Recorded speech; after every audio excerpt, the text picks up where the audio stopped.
बिस्मिल्लाहिर्रहमानिर्रहीम। अस्सलाम वालेकुम। उम्मीद करते हैं कि आप सब लोग खैर वाफ़ियत से होंगे। आप लोगों से मोतवाना गुजारिश है कि हमारे इस वीडियो को आखिर तक ज़रूर देखें और हमारे चैनल को सब्सक्राइब करना बिल्कुल ही न भूलें और पास में दिए गए बेल आइकॉन बटन को भी प्रेस कर दें ताकि हमारी अगली आने वाली वीडियो की नोटिफिकेशन आप लोगों तक बआसानी पहुंचती रहे। पेश खिदमत है, एक दफ़ा का जिक्र है कि एक बड़े से जंगल में एक बूढ़ी औरत और 3 लड़कियां रहती थी। वो तीनों खूबसूरत थी, लेकिन सबसे छोटी लड़की अपनी दोनों बड़ी बहनों से ज़्यादा खूबसूरत थी। उनकी झोपड़ी दरख्तों से छुपी हुई थी और उनकी खूबसूरती को दिन को सूरज ने और रात को चांद और सितारों की आंखों के सिवा किसी ने नहीं देखा था। बूढ़ी औरत सुबह से लेकर रात तक लड़कियों को सख्त मेहनत में लगाती रहती थी।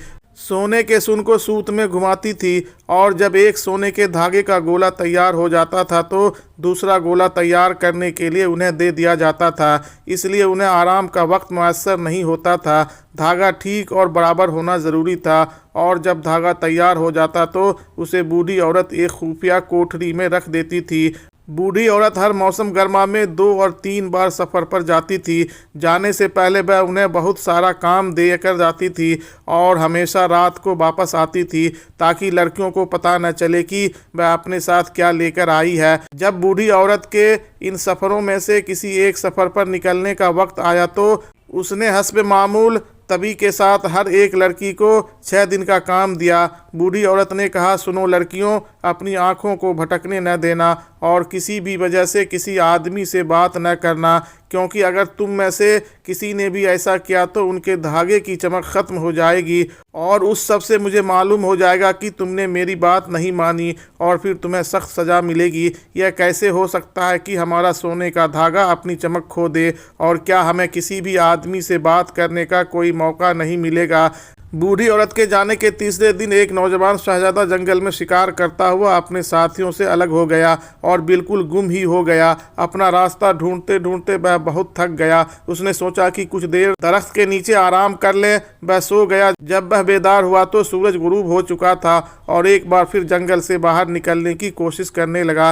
वह कुछ देर चलता रहा। चलते चलते उसे एक छोटी सी झोपड़ी दिखाई दी। लड़कियां जो अपनी झोपड़ी के दरवाजे पर हवा लेने के लिए बैठी थी, उन्होंने शहजादे को करीब आते देखा और दोनों बहुत घबरा गई क्योंकि उन्हें बूढ़ी औरत की नसीहत याद थी। सबसे छोटी लड़की ने कहा, उससे पहले मैंने इस जैसा कोई खूबसूरत शहजादा नहीं देखा, मुझे एक नज़र देखने दो। बड़ी लड़की ने कहा, आ जाओ अंदर, अगर बूढ़ी औरत को मालूम हुआ तो वह सजा देगी। शहजादा लड़की के पास आया और कहा, खुश आमदीद, मैं एक शहजादा हूँ। मैं अपने दोस्तों के साथ शिकार के लिए जंगल में आया था।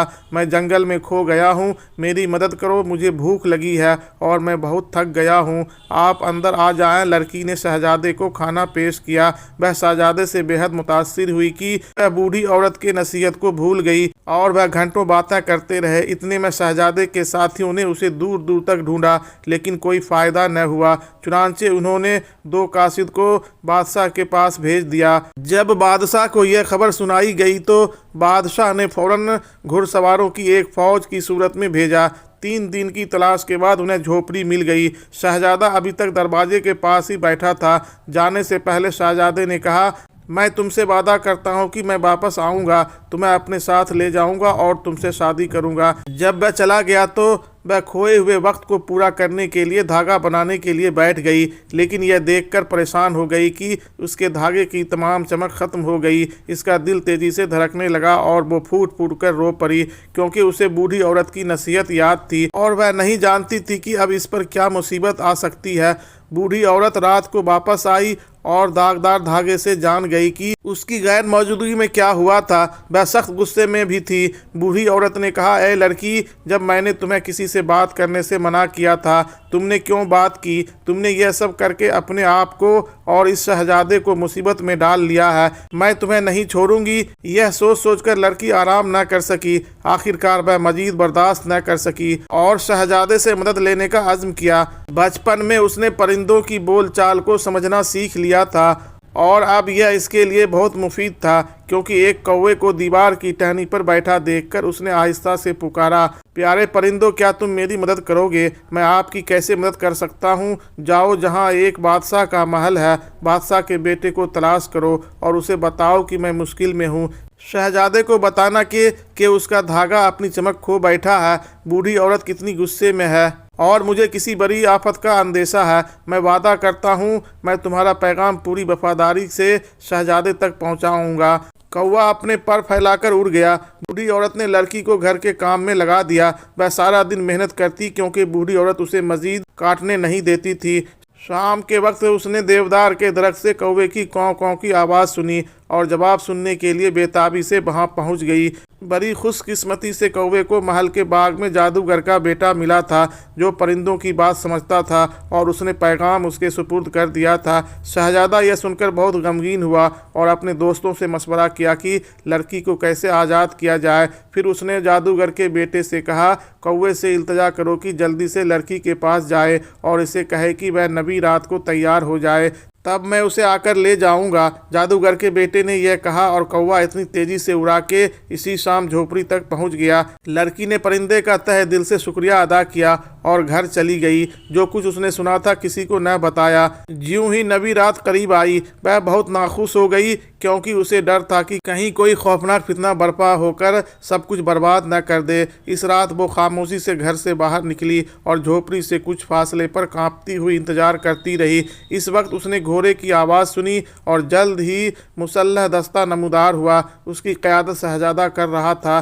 जिसने रास्ता जानने के लिए तमाम दरख्तों पर समझदारी से निशान लगा दिए थे।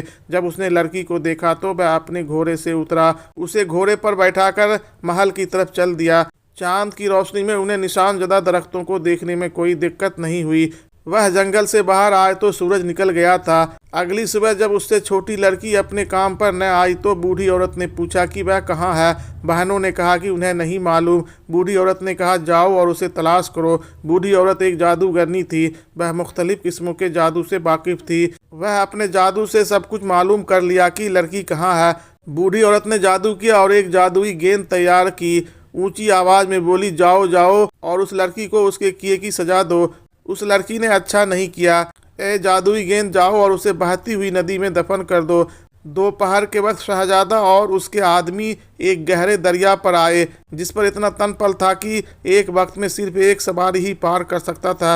वह घोड़ा जिस पर शहजादा और लड़की सवार थे अभी बीच में ही पहुंचे थे कि जादुई गेंद सामने आ गई। घबराहट में घोड़े ने अचानक जोर जोर से उछलना शुरू कर दिया। इससे पहले कि कोई रोक पाता उसने लड़की को नीचे दरिया के करंट में फेंक दिया। शहजादे ने इसके पीछे छलांग लगाने की कोशिश की लेकिन इसके आदमियों ने उसे रोक लिया और उसकी कोशिश के बावजूद इसे घर ले आए जहां इसने 6 हफ्ते तक अपने आप को एक खुफिया कोठरी में बंद रखा और वह ना कुछ खाता था न पीता था।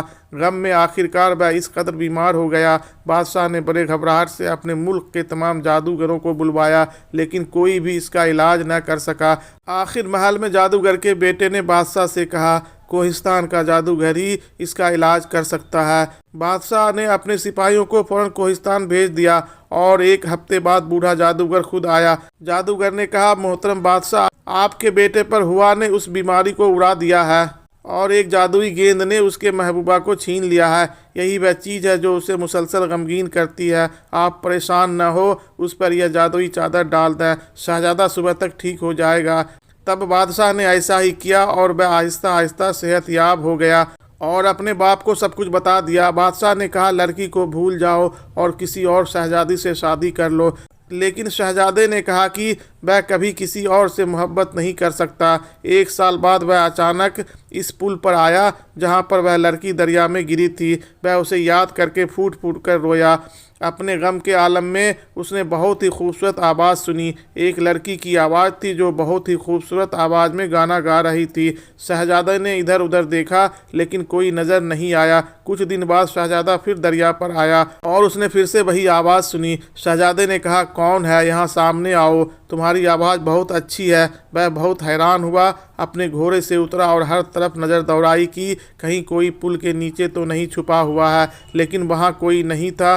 फिर उसने देखा कि पानी की सतह पर एक पीले रंग का कमल का फूल तैर रहा था। मुझे यहाँ हमेशा के लिए छोड़ दिया है। मेरे महबूब ने कोई ख्याल नहीं किया। मुझे आज़ादी चाहिए। शहजादे को अचानक उस लड़की के बहने की याद आई और शहजादे ने सोचा क्यों न उनके पास जाए और उन्हें सारी कहानी सुनाए।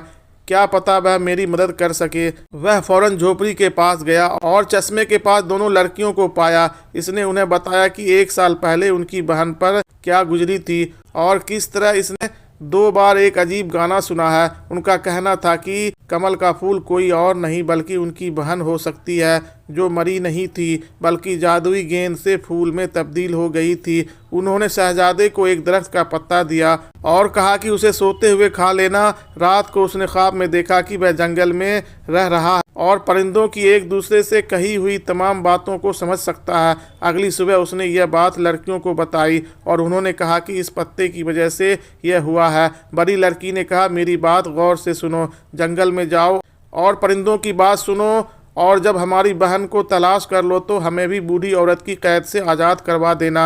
यह वादा करके वह खुशी खुशी वापस चला गया और जब वह जंगल में गया तो वह परिंदों की बातों को बखूबी समझ सकता था। इसने एक कबूतर को एक चिड़िया से कहते सुना, कितने अहमक लोग हैं, वह सबसे आसान बात नहीं समझ सकते। अब इस लड़की को फूल में तब्दील हुए 1 साल हो गया है और अगरचे वह इस कदर दुखी से गाती है कि पुल के ऊपर जाने वाला शख्स उसे सुनता है, फिर भी कोई उसकी मदद को नहीं आता। इस सब का जिम्मेदार वो शहजादा है। इसने मजीद कहा, अगर वह किसी जादूगर के पास इस फूल को लेकर जाए तो वह लड़की अपनी असल शक्ल में वापस आ जाएगी। यह सुनकर शहजादा हैरान हुआ। वह इस फूल को जादूगर के पास ले गया। जादूगर ने अपने जादू से फूल को लड़की में तब्दील कर दिया। शहजादा लड़की को देखकर बहुत खुश हुआ। वो उसे अपने साथ महल ले गया।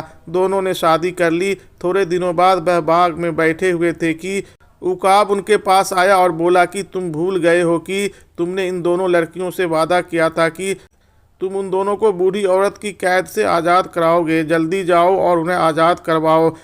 यह तीनों शहजादियां हैं। उन्हें इस बूढ़ी चुड़ैल ने पास के एक महल से चोरी किया था। शहजादा अपने वादे को भूल जाने पर शर्मिंदा हुआ और फौरन निकला और बड़ी खुशकिस्मती से झोपड़ी तक पहुंच गया। जब बूढ़ी औरत सफ़र पर गई हुई थी, लड़कियों ने इसके आने का इंतज़ार किया और उसके लिए खूबसूरत केक तैयार किया और इसमें जहर मिला दिया और उसे एक मेज पर छोड़ दिया, जहां पर वापस आने पर बूढ़ी औरत ने इसे देखा और सोचा कि वह इतना दिलकश लगता है कि उसने लालच से उसे खा लिया और फौरन ही मर गई। खुफिया कोठरी में जहां बूढ़ी औरत ने सोने के धागे जमा किए थे, इसे भी वहां डाल दिया और झोपड़ी को ज़मीन बोस कर दिया गया था और शहजादा और शहजादी इसकी दोनों बहनों को अपने साथ महल ले आए और वह बहुत ही खुशी से ज़िंदगी गुजारने लगे। मेरे प्यारे दोस्तों, आपको ये वीडियो ज़रूर अच्छी लगी होगी। अगर अच्छी लगी हो तो अपनी राय का कमेंट बॉक्स में इजहार ज़रूर करें और हमारे चैनल को लाइक और सब्सक्राइब करना बिल्कुल ही न भूलें और अपने रिश्तेदारों और दोस्तों को ये वीडियो ज़्यादा से ज़्यादा शेयर करें ताकि उन लोगों तक हमारी ये वीडियो बआसानी पहुँच सके। अस्सलाम वालेकुम, अल्लाह हाफिज़।